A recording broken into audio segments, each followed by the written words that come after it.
excited. Scramble, scramble. No!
Woman, birth, death, infinity.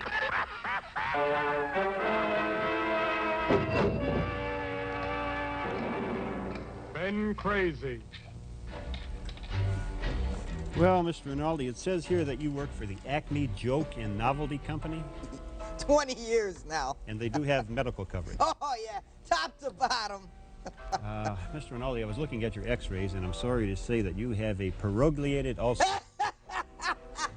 And we have to operate right away. Oh, it's not serious, is it, Doc? Hey, listen, don't I have to sign something before the operation? Yeah, right here at the bottom. You know what? I can't get the top off this pen.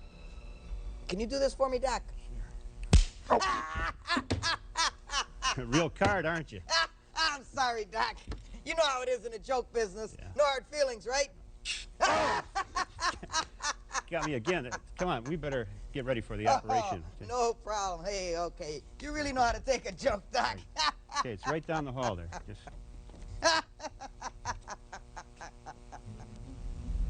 He's ready, Doc. Boy, some joker this guy is. We'll see who has the last laugh. Scalpel.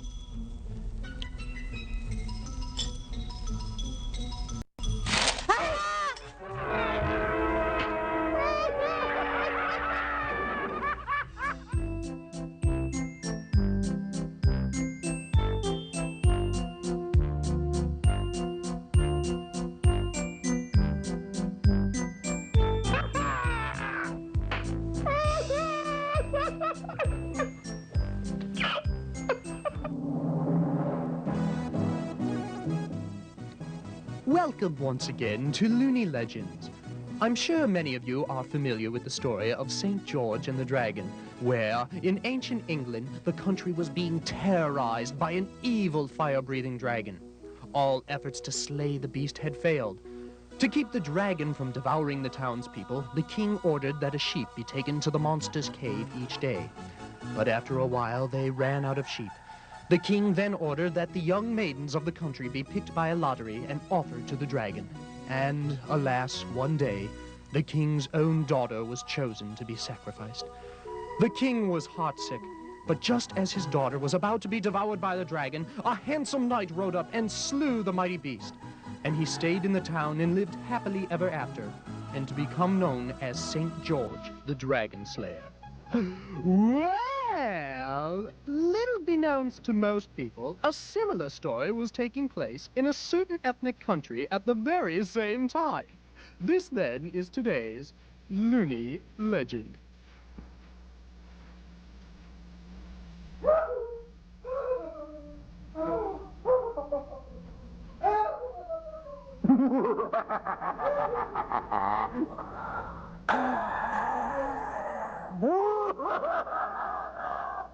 I hate to do this, Princess, but I'm starved.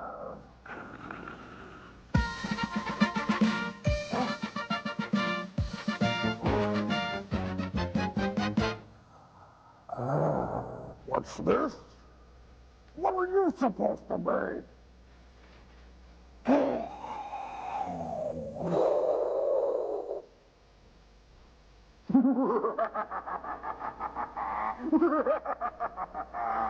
You see, Princess, there's no one here to help you. Say, what's that jerk doing behind that rock?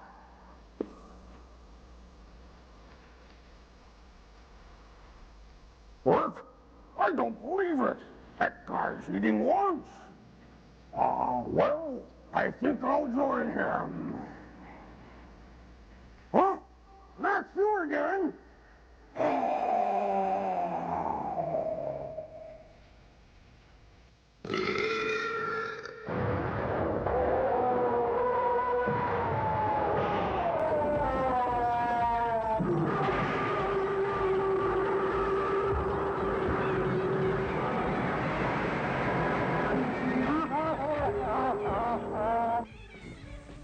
My hero. No!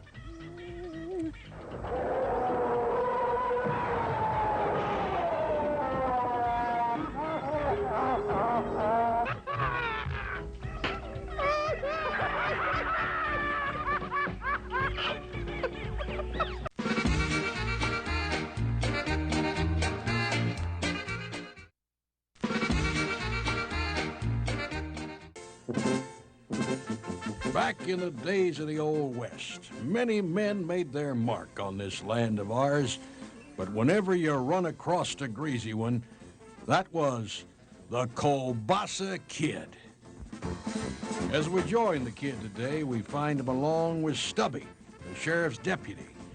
Seems the kid is upset about the high cost of getting new shoes for his horse.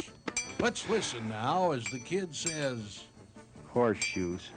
$5 for horseshoes. That's ridiculous. That's $1 a hoof. You gotta pay it. You gotta pay it. I guess you're stuck. That's right, you gotta pay it. But I know how you could double that $5 you got in your hand. Double that? Right. Double that. That'd be, $10. right. How? Okay. See this handkerchief? Yeah. I'll bet you that $5 you have in your hand. I'll lay it right down on the ground here. I'll stand on this end. You stand on that end. And I'll bet you that $5 you can't punch me in the nose. Let me see if I got this right. You're going to stand on one end of the hanky, I'll stand on the other end. You're going to bet me $5 that I can't punch you in the nose standing on the ends like that? Right. That's a bet. Okay, you're on. We'll just move right in here over here. And here, step in here. Right here. Stand on that end there. Okay. I'll hit me!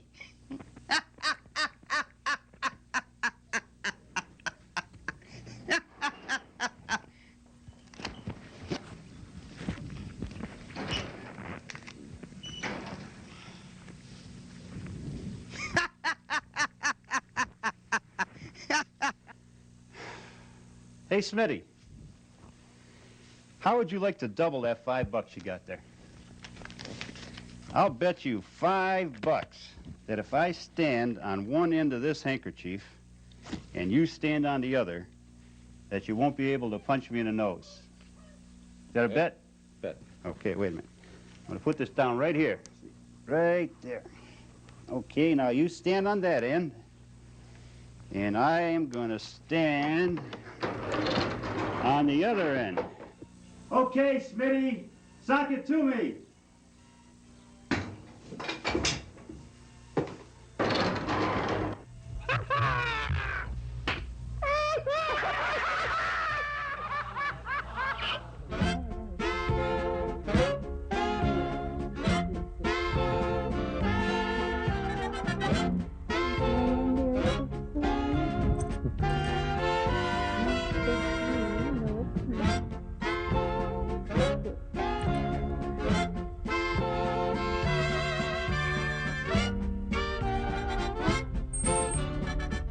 Okay, who's next, please? I am, Doctor. Mrs. Shubsky. Hey, good to see you again. What's the problem?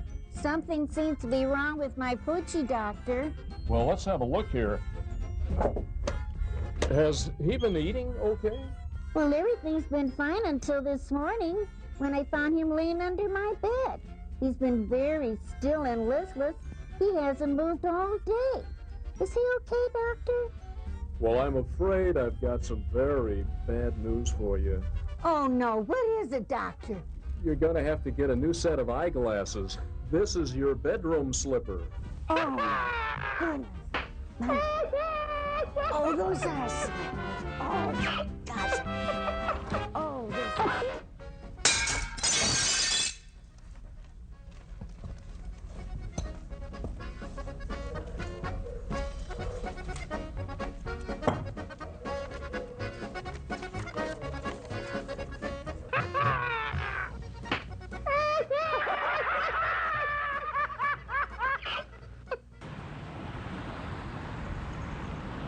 The following is a public service from the Big Chuck and Little John Show.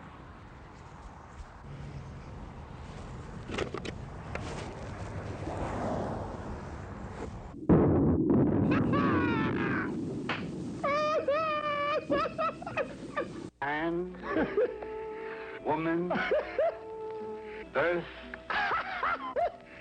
death, infinity.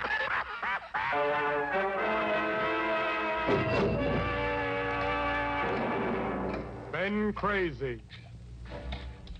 Okay, yeah, I'll see you tomorrow. Yep. Who's next, please? Oh, Mr. Rinaldi, I'm so glad you stopped by. Sit right there. Hi, Dr. Crazy. Yes. Just stopped by to see if you got my test results back yet. Well, yes, I did. Well, how did they turn out? Well, Mr. Rinaldi, I'm afraid I have bad news and terrible news for you. Bad news and terrible news? What's the bad news? The bad news is you only have 24 hours to live. Only 24 hours to live? 24 hours? If that's the bad news, what's the terrible news? I tried to call you yesterday.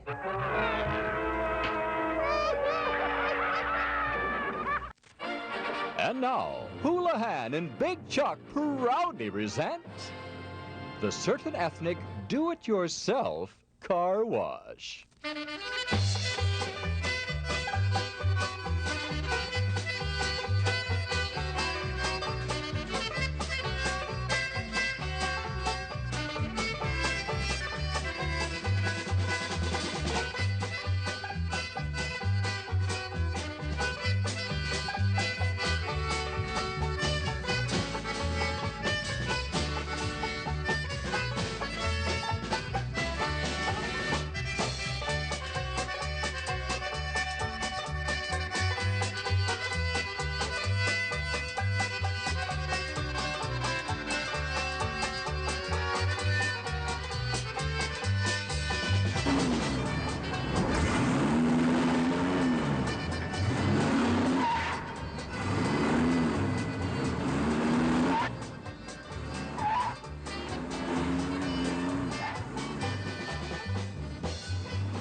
Paging Mr. Wells. Paging Mr. Wells. Here. Yes. Mr. Mr. Wells? Yes. You have a telephone call out here. Oh, fine. I'll take it here at the table.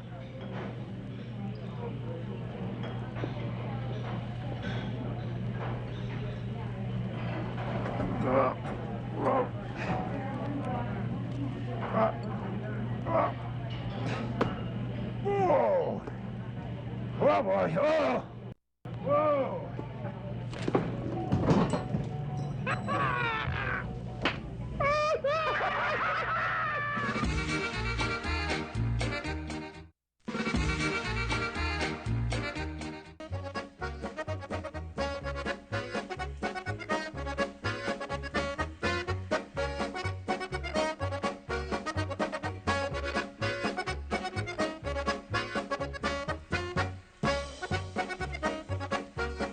So there you are. I knew I'd find you in here playing.